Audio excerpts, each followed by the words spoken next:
What is up? Welcome into yet another edition of the Ben Garcia Show, special Saturday edition of the Ben Garcia Show. We dive deep into the Arizona Cardinals season as well as their matchup against this weekend, the San Francisco 49ers. So before we jump right into it, don't forget to like, share, subscribe, follow me on all social media platforms at Ben Garcia Show. Joining me today, he was with us a couple of weeks ago. It looked way different 7 weeks ago, where the Cardinals were 2-1, or sorry, the Cardinals were 2-0. The Niners ended that. You could say that they effectively shoved their season right off the proverbial cliff. The Niners are hanging around, but I don't know. It doesn't feel great in San Francisco 49er land. Grant Cohn, what's up, man? How are you? Haven't talked to you in a couple weeks. How's everything going? I'm doing great. It's been a very interesting season that they're hanging on by a thread. They're 6-4, but they're just as banged up as the Cardinals, and the wheels could fall off at any moment. It's going to be interesting. Well, dude, it's so funny because every year this happens. It's funny in a what the hell is happening thing, but here's the difference. Cardinals, because Arizona hasn't won a title since 2001, Luis Gonzalez, everyone knows that 2001 World Series story against the Yankees. Everyone kind of likes to turtle shell and just go into the, oh, woe is us. We are just, nothing good can happen to us.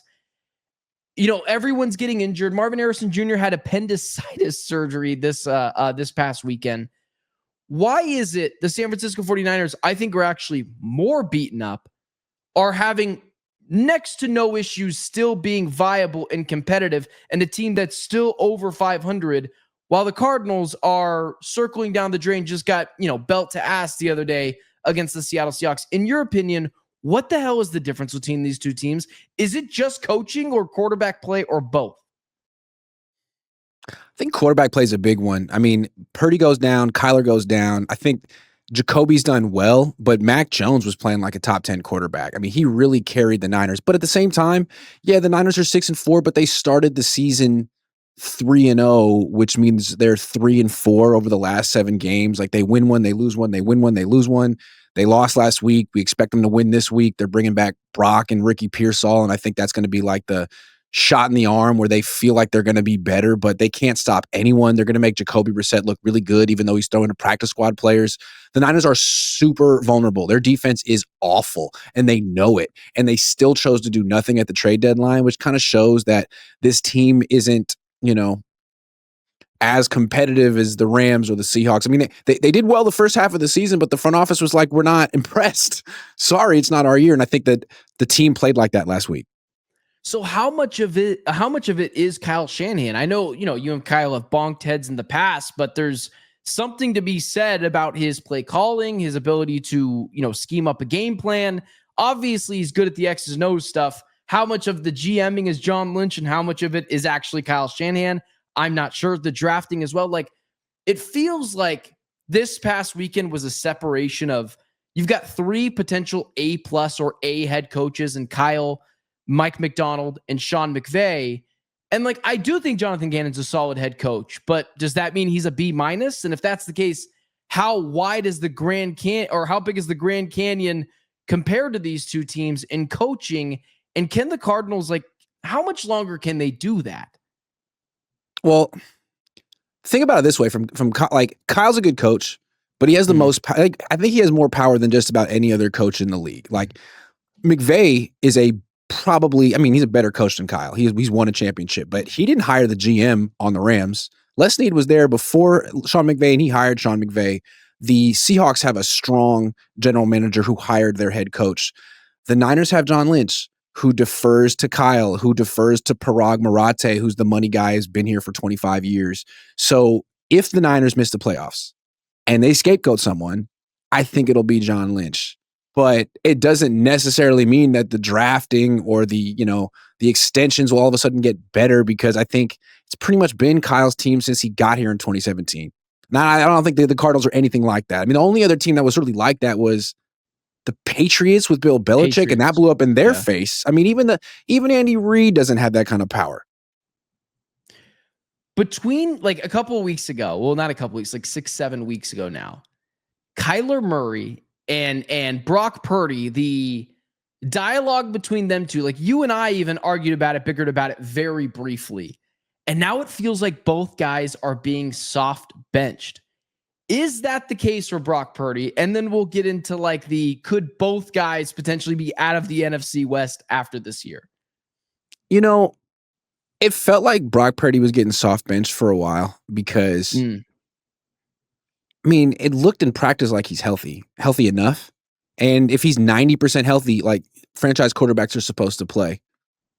And Mac Jones was playing so well, it seemed like, why would you change? But the discourse got weird out here. And the Niners are like almost, maybe not almost, like more concerned about controlling the narrative than doing whatever it takes to win.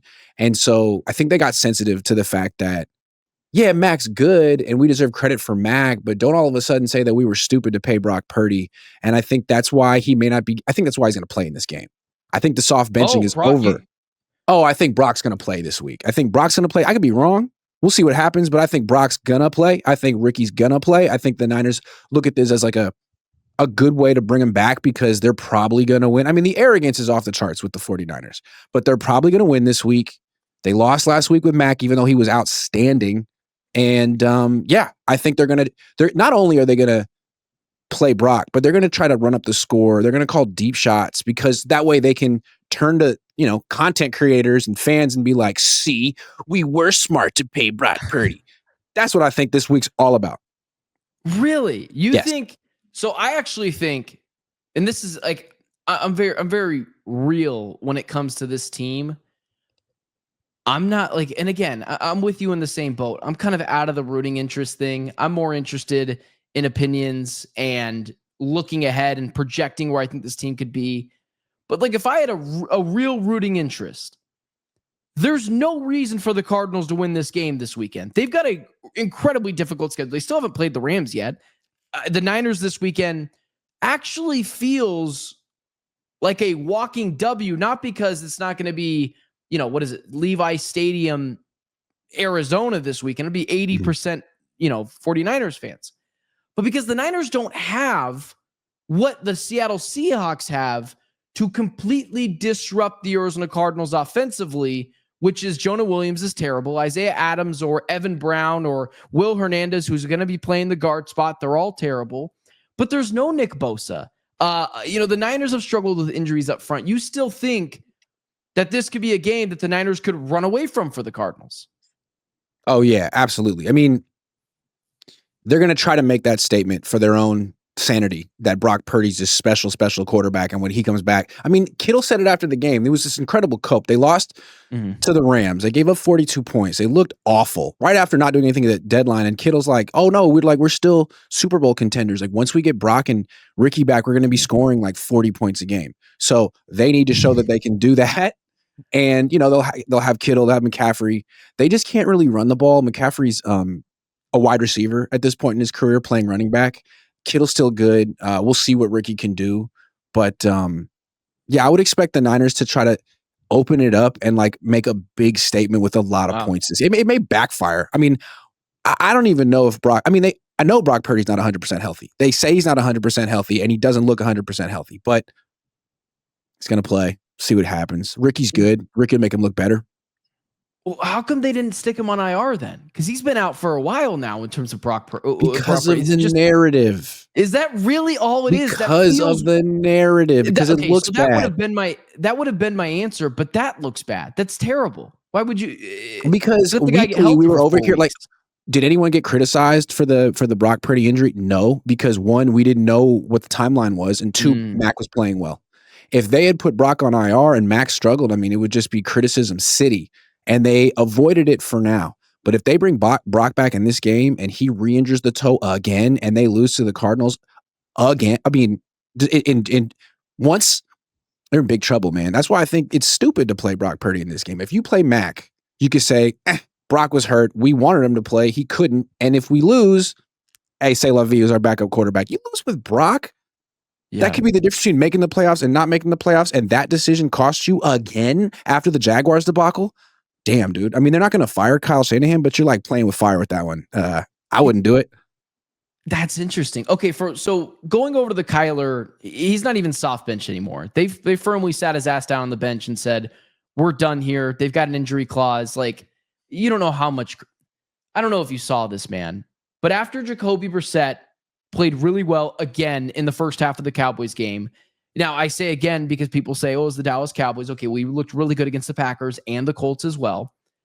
I tweeted out at like halftime, hey, just so everyone knows, Kyler Murray's going on a phantom IR stint immediately. And then the next day, or I'm sorry, 2 days later, Kyler Murray went on a phantom IR stint, which is effectively ending the Kyler Murray campaign in Arizona.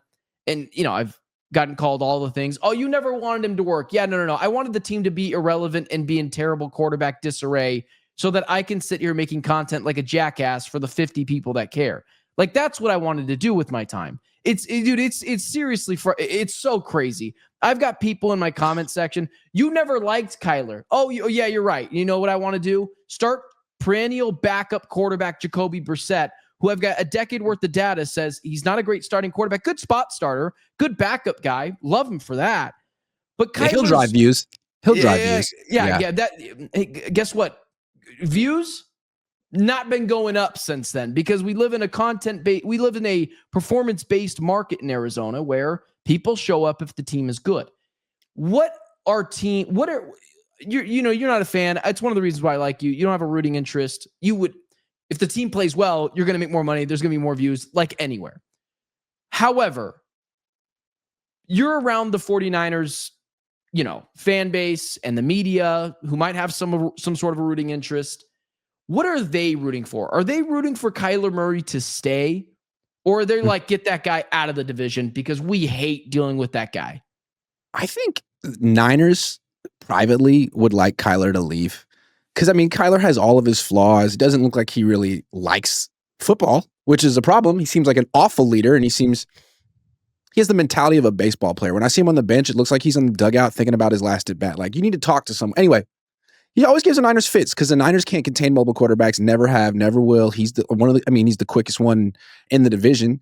And I think they're going to have, it's Jacoby Brissett. The Niners defense isn't good, but if he's just standing in one spot, he's probably going to lose. So, yeah, I think the Niners are probably happy they don't have to see Kyler because he makes them look stupid a lot of the time, even if he doesn't beat them. It might be unfair because some of Kyler Murray's best moments, whether it's back in 2020 in the Niners home opener, he made him look dumb. He has had moments. Maybe he's given Robert Saleh fits before. And was it Steve Wilkes was the defensive coordinator before? Steve Wilkes was there. Nick Sorensen was there. Yeah. Former Cardinals head coaching legend, Steve Wilkes, who blamed everything on the players and never on his schematics. Yeah, I remember Steve Wilkes. That's interesting then. What would you do? Well, do the Cardinals appear dysfunctional right now? Because on the outside, it feels like Jonathan Gannon and Monty Ossenfort are the most stable head coaching GMing duo since Bruce Arians and Steve Keim, I guess. Yeah. Who's an idiot? I love a good Steve Keim joke. Bruce Arians is not an idiot though. No, Bruce Arians. Yeah. Winning is good. He did all the things Jonathan Gannon did in press conferences. He would fart into the microphone and say, I was the starter. No one cared. No one cared because he won games. Jonathan Gannon gets cute in front of the microphone, pisses people off. I don't care about any of that. Again, he could say I'm the starting quarterback, but it pisses people off. The optics of it aren't great. What would, where do you think the Cardinals go?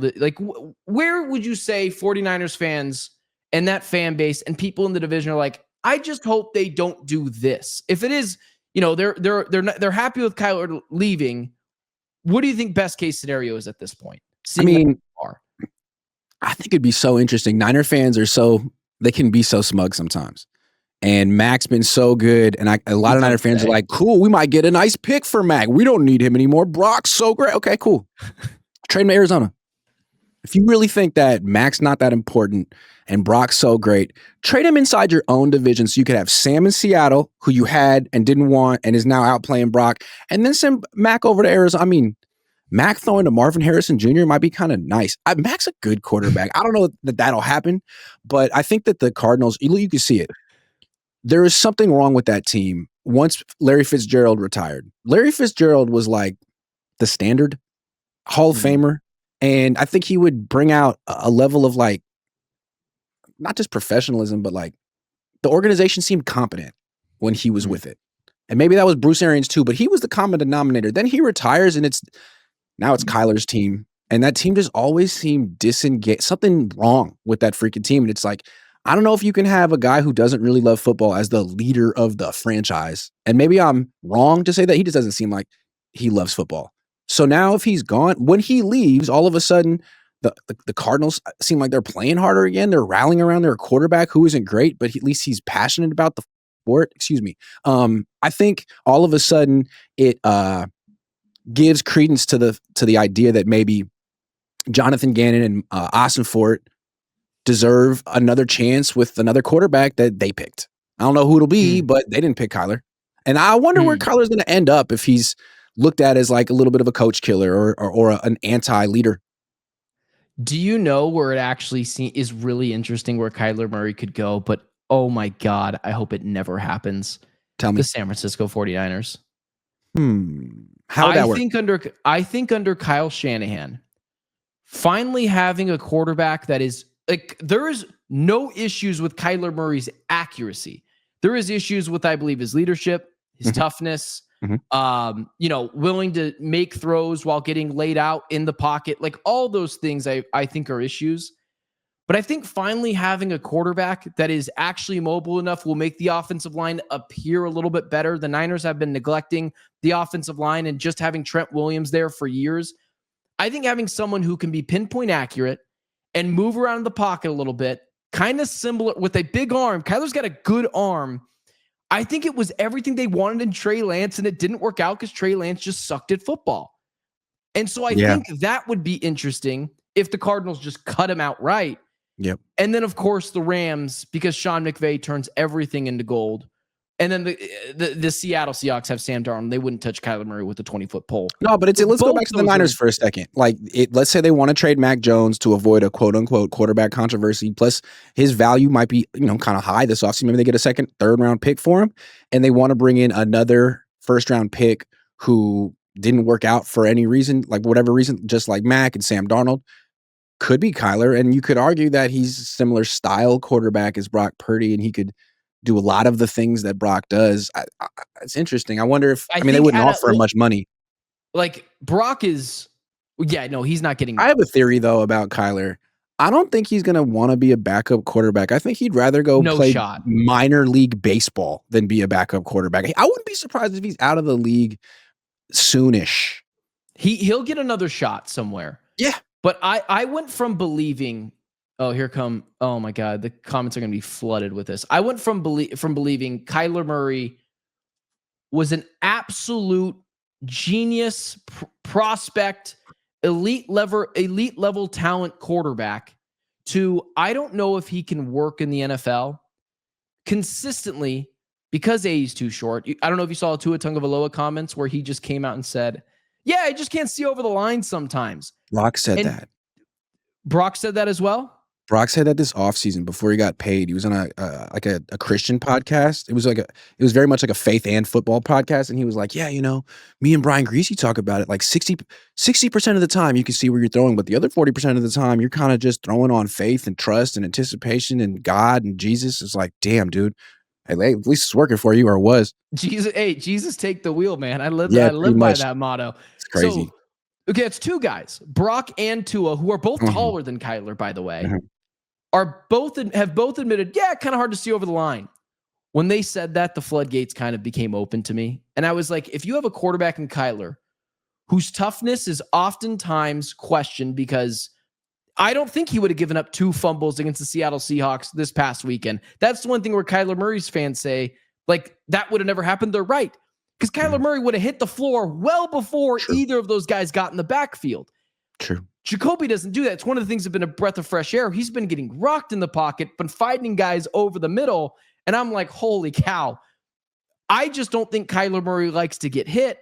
I also don't think he trusts his knee yet. I think that there's something there. He doesn't run the ball. He told us in the offseason how much he was going to. And I was the only one who said, okay, show me, don't tell me. Got in a lot of trouble for that as well. And now, like, I don't know if it's going to work. People have told me, what about the Vikings? I'm like, okay, then you're telling on yourself. If he needs a good tight end, 2 good wide receivers, 2 good backs, a defense, Brian Flores, Kevin O'Connell, is he really a top 10 quarterback? He goes in that Brock Purdy discussion. So Also, who would the Vikings rather have, Kyler Murray or Mac Jones? Who's going to be more in demand this offseason, Kyler Murray or Mac Jones? I don't know. I'd rather have Mac Jones. And Mac Jones has no mobility. I mean, theoretically, I'd rather have a quarterback like Kyler Murray. But it's just never come together for Kyler, and it seems like it is coming together for Mac the way it finally came together for Darnold. Maybe I'm wrong. Who's more likely to get traded, Kyler Murray or Mac Jones? Mac Jones, because I don't think anyone wants that Kyler contract. They gotta cut Kyler Murray. I think. Maybe I'm wrong. I mean, I haven't looked at exactly the structure of it, but I can't imagine anyone who want to pay him that. I mean, he's got a roster bonus sometime in March that or April, and if he's on that, it kicks up to like $20 million, and he gets $20 million more dollars guaranteed. Michael Bidwell's chomping at the bit to not do that. He's getting cut. Mac Jones. Okay, let's say is it just contract related, or do you think teams would? I think it's contract related. I think a team would trade for him if he was on if he had 1 year, $4 million left on his deal, he'd get traded, Kyler. But that's Mac. Mac has 1 year, $4 million left on his contract. He's gonna want an extension, but the extension won't be 5 years, 265. Might be like 2 years, 50, or 3 years. He played 8 games and won 5 of them. I don't really know what he could demand. I think that's why teams might be interested in him. Like, he could be the next Daniel Jones reclamation project. Do you know if Kyler Murray gets cut and they get nothing for him? I might just jump off the nearest cliff. Sunk cost, man. At some point, you just got to move on. You just got to move on. Yeah. You know how dysfunctional they might have to. Like, I'm not saying just just hold on, to a girlfriend that you hate just for the sake of holding on for you break up with them. It's gonna suck at first. They might find someone hotter than you, but you got to go find your next person. Like that. That's happened to me a couple of times, clearly. But it's it's with Kyler. That's interesting. Who would garner more right now? And if both got traded, it's because the Cardinals got a 5th round pick for him, and another team was just wanting to win the race. I also feel like Mac Jones has more trade value right now than Brock Purdy. I mean, for a while, there was this trend in the NFL where any quarterback got top of the market money just because you were a high draft pick, you had one good year, you're eligible for an extension, boom, you're the highest paid player in the league right now for the next 2 weeks until the next ridiculous contract comes down.